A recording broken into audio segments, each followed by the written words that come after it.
Hello YouTube, aujourd'hui on décortique un discours qui ferait passer un poème de CP pour un chef-d'œuvre de Shakespeare.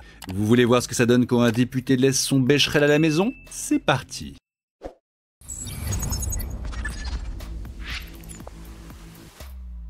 Sébastien Delogu, est-ce que vous avez échangé et qu'est-ce que vous vous êtes dit si c'est le cas? Oui, écoutez, j'ai de façon républicaine accueilli l'ancien Premier ministre à Marseille. Il est venu sur un moment qui était un moment de cérémonie à l'appel du 18 juin du général de Gaulle.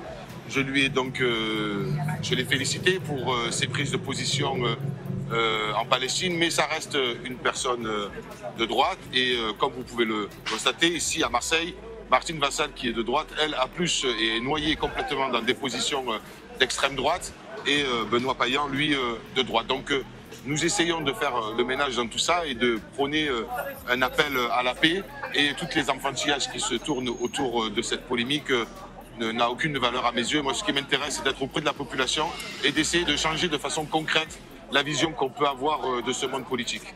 Bon, vous venez de voir l'extrait. Alors, Sébastien Delogu, 38 ans, député LFI des Bouches-du-Rhône, a pris la parole le 18 juin 2025 à Marseille, lors de la commémoration de l'appel du général de Gaulle. Et comment dire, là, je crois qu'il s'est surpassé. Ce discours, c'est un chef-d'œuvre d'incompréhension. Un peu comme un GPS en panne, ça tourne en rond, ça part dans tous les sens, et à la fin, tu ne sais toujours pas où il voulait en venir. Et lui non plus, à mon avis.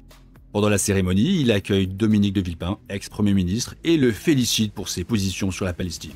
Jusque-là, ok. Mais après ça, c'est un mélange confus. Des accusations d'extrême droite, le tout saupoudré d'un appel à la paix mondiale. Mais tellement flou que tu te demandes s'il ne manque pas des mots, s'il ne les lâche pas au hasard. Non mais, vous imaginez le malaise de ces anciens profs de français quand ils vont le voir passer à la télé? Le mec veut changer la vision du monde politique, avec des discours qui ressemblent à un puzzle auquel il manquerait des pièces. Courage à lui.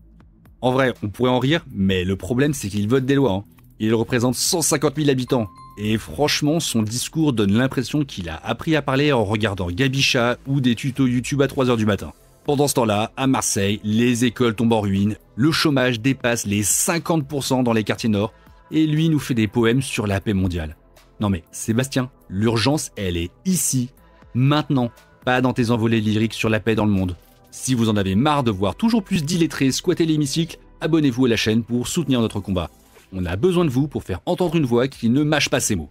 Likez, partagez et dites-moi ce que vous avez pensé de son discours en commentaire.